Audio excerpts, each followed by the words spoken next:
Hi, today I'll be comparing the Line 6 Pocket Pod with the Korg Pandora Stomp. I was looking for a sort of quiet practice, headphone practice solution, and maybe a bit of direct recording, but maybe mainly headphone practice solution. Here, I'll play some tones first, then I'll talk through the features and what I think of them. First, the Line 6 Pocket Pod.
Now I'll just switch over quickly.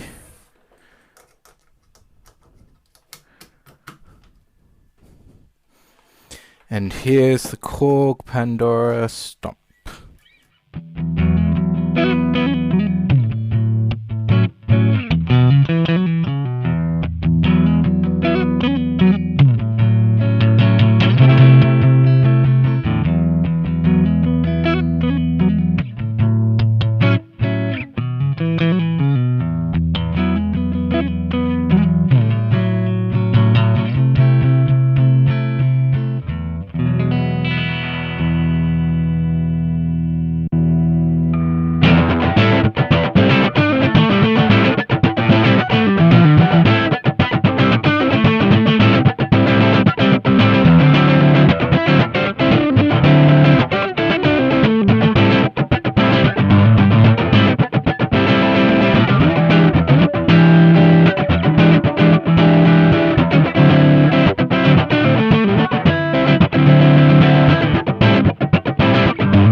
Okay, so that was the same things through both of them. Going through a clean setting and then a crunch setting.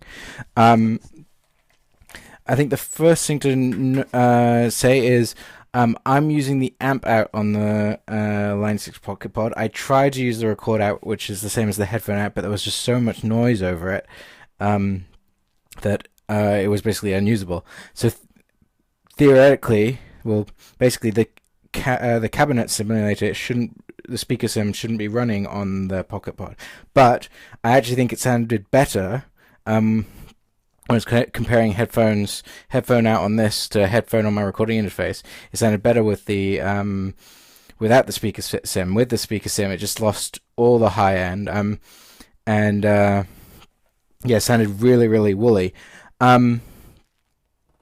When I first got the Pocket Pod, though, I did think, oh, maybe this does sound better than the Korg Pandora because it was sort of more easily tweakable. I'll show you that. So if you to edit sounds on this, you just literally tweak the knobs. So I was able to dial in a sound quicker with the Pocket Pod that was more pleasing to my ear. But the downside is each of these knobs does two things. And so if you turn, say, the drive up, which is, I'll turn it to the max. If I then press hold to do bass, I have to use two hands. As soon as I start turning it, the bass jumps right up to the top, the same position I had the drive at, which is actually really annoying if you want to tweak. If you want to tweak something, they should have, rather than made these pots have a maximum value, they should have made it sort of infinite pots and done it by how much you turn it. The other annoying thing is the menu system on the Pocket Pod is quite hard to access. You have to choose what bank you want. Oops, which I've lost what I was on. I think I was on 1. And then you have to choose through. And then if you go back and you want to browse by something else, you have to go right back and then find the style, and then style, clean, crunch. And then you go another menu, bluesy, crunch, and then you go through them. So that's quite annoying compared to the Korg, where you just literally twiddle through this knob, which makes it really easy. And if you've assigned presets to these buttons, you can just jump through. So I have a clean, a crunch, a high gain, and I forgot what that is. I think it's just a sort of rock medium gain sound, maybe. I forgot what it was. So that makes it really easy. The other thing I thought I'd compare on this is the tuner. So if to do the tuner on the line 6, you have to hold this down. And then it's quite a dinky tuner. If I just get some sound. It's quite a dinky tuner, whereas this, you hold the button and I'll plug into that one. You get a nice full big tuner on the top there. So that's another thing to compare. Yeah, editing on the Pandora is harder though. So if I wanted to edit, say, let's go back. If I want to edit my clean tone, you have to hold down this button until it goes to the edit screen, and then you have to go through each individual page, and then you can change them. So say I want to change the spring to a spring reverb to a whole reverb, you can change it there. But if you want to set that, and then if you want to set the value, you can barely see it as I move that. It sets the value on there. So editing is a bit harder on the Pandora, but it's more intuitive in that you see exactly the value that you're sending something to, as opposed to these, which you, as I said before, if you twiddle it high and then you hold it and press it, it jumps, which you're not really wanting it to do. So overall, the one I think I'm going to keep is the Pandora. To me, it sounded a little bit better too. Again, I didn't like the line 6 with the cab sim, and then you can use this live and switch between your sounds if you wanted to do it live with the foot switch. Better tuner. It's even got some drum patterns in it. So that's just my review. If you're looking for something for practicing with headphones or basic recording, or even something to use live if you're really in a pinch. Okay, thanks. Bye.